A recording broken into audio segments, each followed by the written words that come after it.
Tahun 2017, aku terlantar di Melbourne. Di suatu forum, seseorang menyatakan bahwa dengan bekal $500, aku aman aja kok.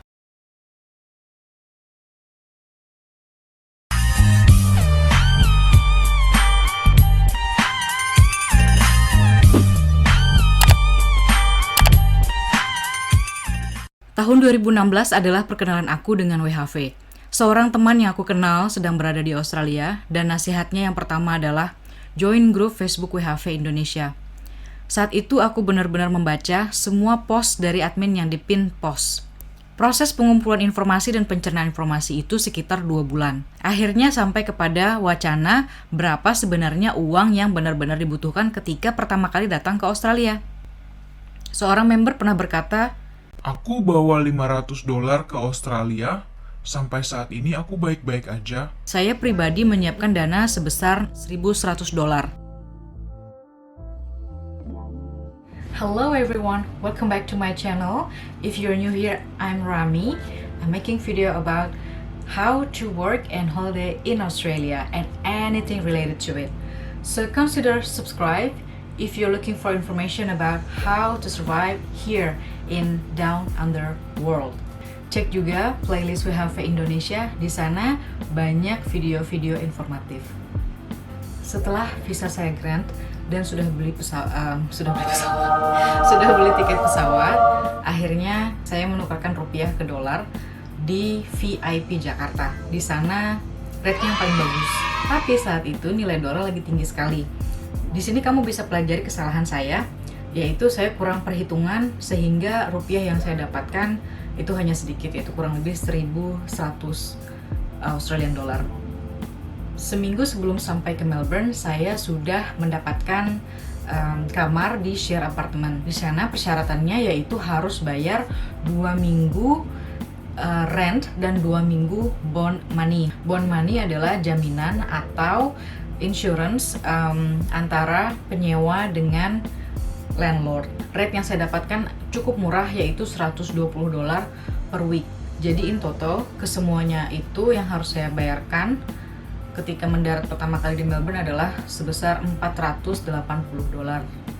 Akhir tahun 2017 dulu, tiket Skybus adalah $19 untuk sampai ke CBD. Kemudian saya juga membeli SIM card Optus dan pulsa sebesar $30. 3 hari pertama saya tidak bisa check-in ke share apartemen yang sudah saya sewa dikarenakan tenant yang sebelumnya memutuskan untuk tinggal lebih lama, 3 hari begitu. Beruntungnya saya punya teman di Melbourne yang mau menghost saya selama 3 hari. 3 hari itu saya hanya makan roti dan minum air keran. Dan selama 3 hari itu juga saya mengeksplor Melbourne dan mempelajari bagaimana transportasinya. Saat itu biaya MyKipas $45. Ketika saya pindahan, landlordnya adalah orang Indonesia dan beliau mengajak saya jalan-jalan sekitar apartemen, dan juga di sana ada supermarket yaitu Aldi. Nah, ibu kos ini ngajarin bahwa yang paling deket dan lumayan murah itu adalah di Aldi begitu. Jadi kita nggak menggunakan MyKiCard. Saya spending kira-kira $50 per week karena saya curious mau nyoba buah-buahan yang belum pernah saya coba di Indonesia, dan juga saya curious mau belanja. Saya butuh shampoo, saya butuh deterjen. Jadi karena belum tahu cara berhemat, spending saya lumayan besar saat itu. Dan saya juga sering menghadiri meet up backpacker karena pengetahuan saya mengenai work holiday visa atau backpacking itu sangat kecil. Saya hanya pernah beberapa kali backpacking sebelum ke Australia. Sampai ke Australia itu istilah hostel aja saya nggak tahu. Nah, dengan meet up dengan backpacker ini, selain menambah pengetahuan, juga memberikan saya banyak informasi mengenai pekerjaan-pekerjaan apa saja yang mereka lakukan dan di mana mereka bisa mendapatkan pekerjaan.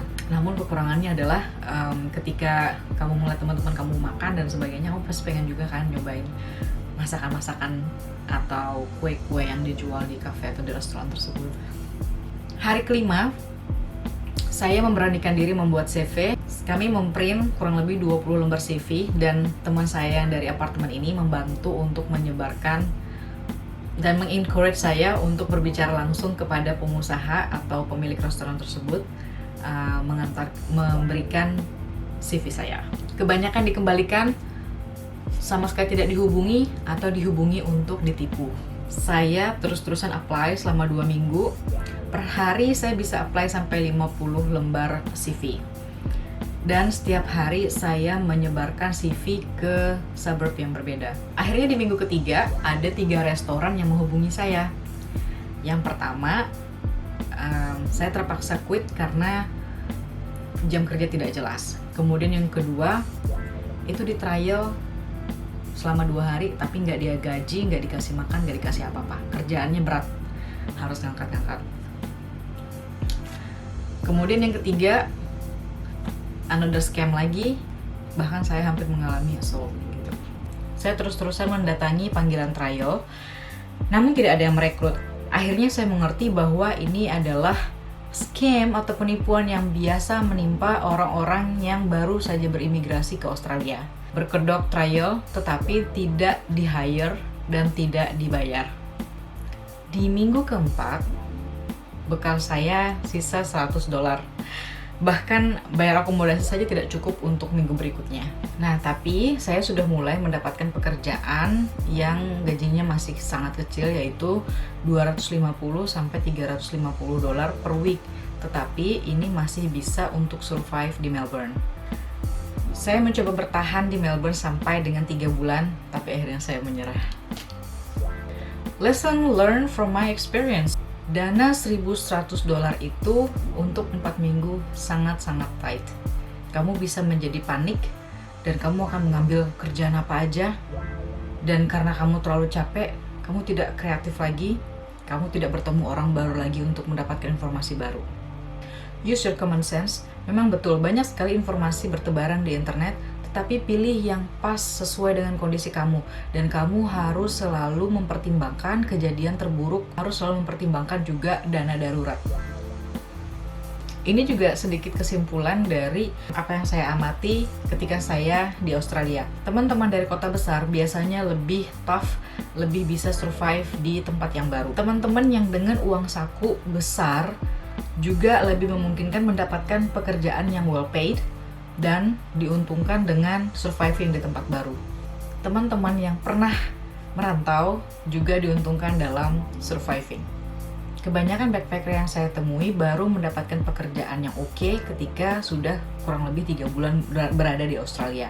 Memang banyak juga yang bisa mendapatkan pekerjaan yang bagus di minggu pertama atau di bulan pertama. So, dari experience saya, dana yang perlu kamu persiapkan dengan rincian sebagai berikut. Bayar rent shared apartemen $120, normalnya adalah $180 ke atas. Groceries $50, transport $45, pulsa $10, entertainment $30. Kemudian kita juga mempersiapkan dana terduga, misalnya harus print CV, harus pindah kos yang lebih mahal, atau beli baju atau warna tertentu untuk seragam kerja, bayar tilang, kursus RSA, barista. Saya juga pernah beli high vis dan sepatu safety ketika kerja di construction, mengeluarkan dana sebesar $600. Anggap saja dalam 3 bulan itu memiliki 14 weeks dan dikalikan dengan normal expenses sebesar $255 atau dengan total $3.570. Ingat, semua dana yang saya sebutkan tadi adalah dana yang paling murah. Kemudian, anggap saja dana tak terduga kurang lebih $1.000 di total keseluruhan, yaitu sebesar $4.570, hampir mendekati $5.000. Itulah mengapa pemerintah Australia meminta calon penerima visa WHV untuk membuktikan bahwa calon tersebut memiliki $5.000 Australian dollar. Nah, saya pribadi separuh menyimpan di dalam dolar dan separuh lagi menyimpan di dalam rupiah, tidak menaruh semua di dalam satu mata uang. Jika kalian menemukan manfaat dari video ini, please like dan share ke teman-teman kalian. Jangan lupa subscribe dan silahkan bertanya di kolom komentar. Thanks for watching, sampai jumpa.